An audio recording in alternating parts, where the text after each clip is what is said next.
It's a cloudy day.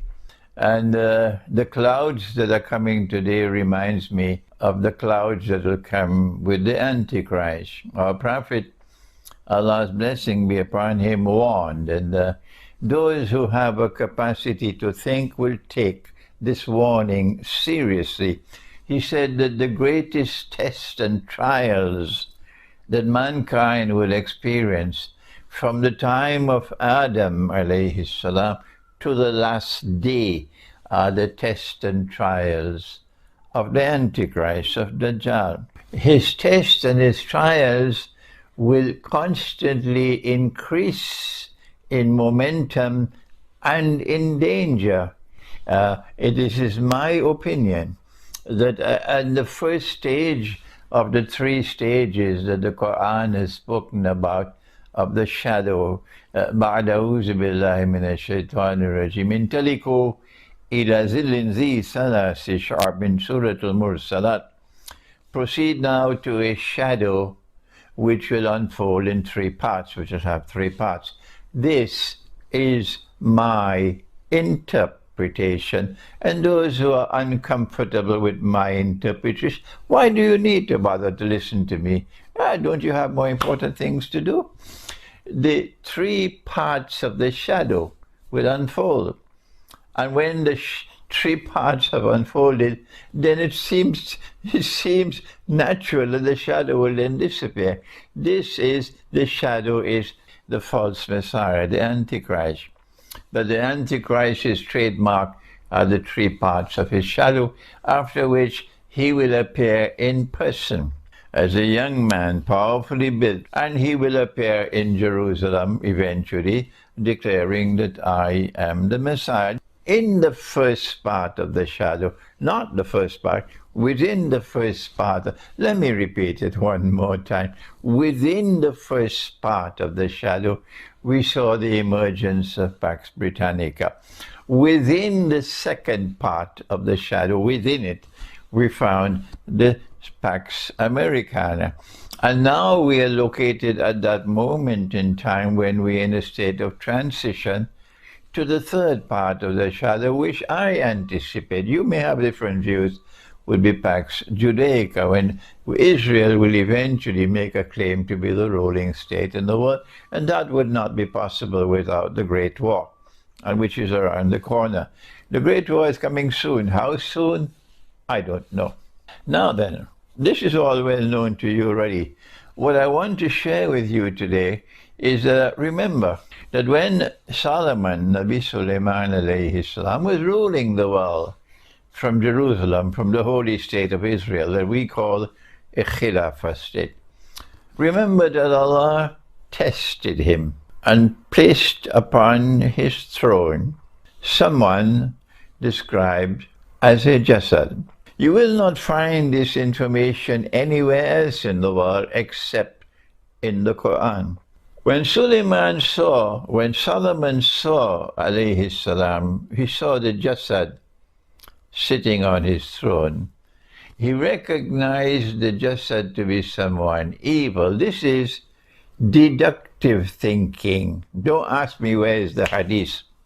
He recognized the Jasad to be someone evil.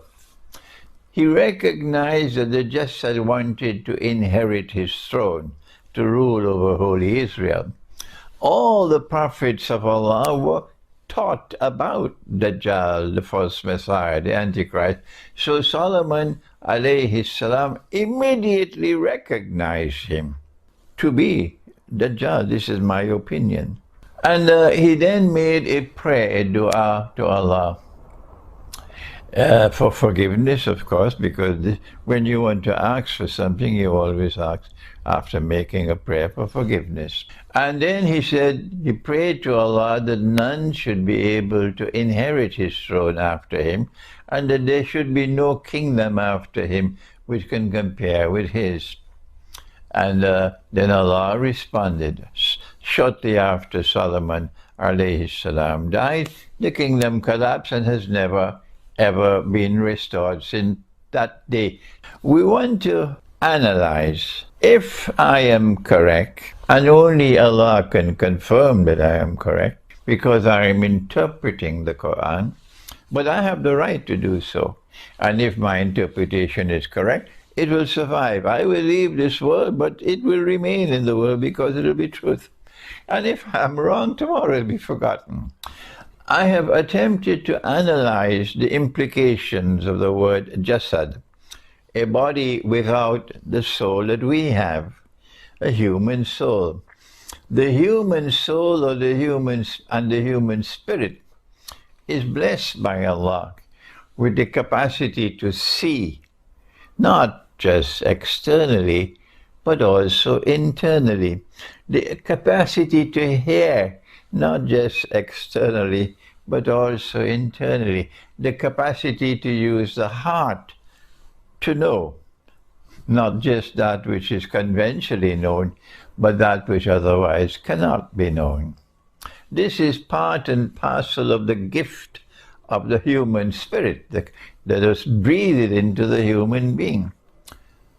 And it is because of this capacity, this rational faculty, this capacity to think, this capacity to see what otherwise cannot be seen, this capacity for internal, intuitive, spiritual insight that the Quran refers to as basar.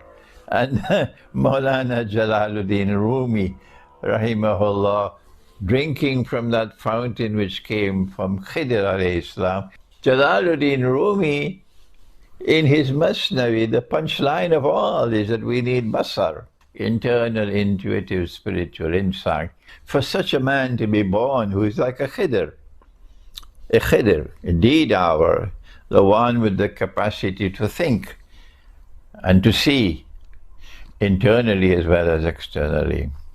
And this is what the jasad does not possess, because he has a different kind of soul, a different spirit. And when Nabi Isa alayhi salam kills the Antichrist, he will disappear. He will pass into non-existence. This is my opinion.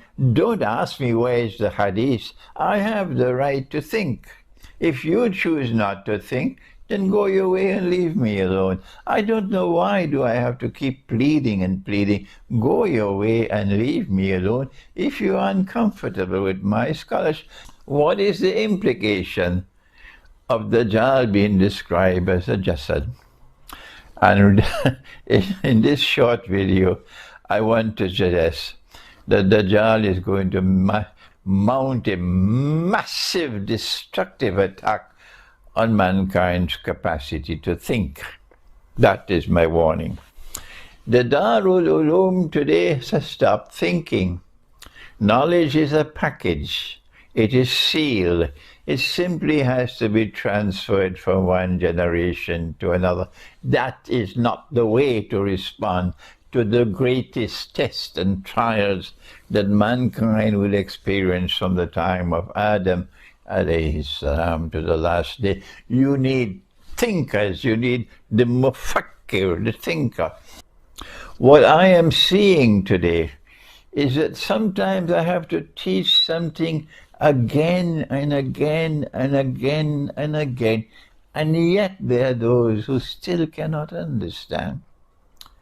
Others refuse to understand, but there are those who cannot understand. And I'm tired now of having to repeat and repeat again. A simple thing, that when Allah sent down the Quran to Nabi Muhammad alayhi salatu wasalam, I'm talking about wahi, revelation, not the recitation. Allah recited the Quran to the Prophet, Allah's blessing be upon him. But I'm talking about revelation. It came to his heart, and he then dictated the revelations to the scribes, and they then recorded the revelations in written form, and they would then recite it to him because he could not read, he could not write, no. And when they would recite it to him, he would say, correct. Those earliest copies of the Quran which are still existing in the world today, the earliest ones of them all. You can find them in museums. They do not have the diacritical marks in them, the fatha and the kesra and the dhamma, or what we know in Arabic as the tashkil. And so the tashkil were not a part of the Quran that was sent down to the Prophet, Allah's blessing be upon him, that was dictated to the scribe and that was recorded. And when we point out that there is an error in the tashkil, in Sūrat al-Zukhruf, for example, they declare that I have declared that there's a mistake in the Quran. People have lost the capacity to think. What can we do? And you teach and you teach and you teach, and still their mind is blocked. They cannot understand. And I'm recognizing now in my old age that this is the work of the Antichrist. He's destroying our capacity to think, even our scholars. But that superpower was sometimes acting in tandem with the West. As you can see what happened in the war of 1973, when the Zionists were on both sides of the war. And that's why the war was taken to a draw.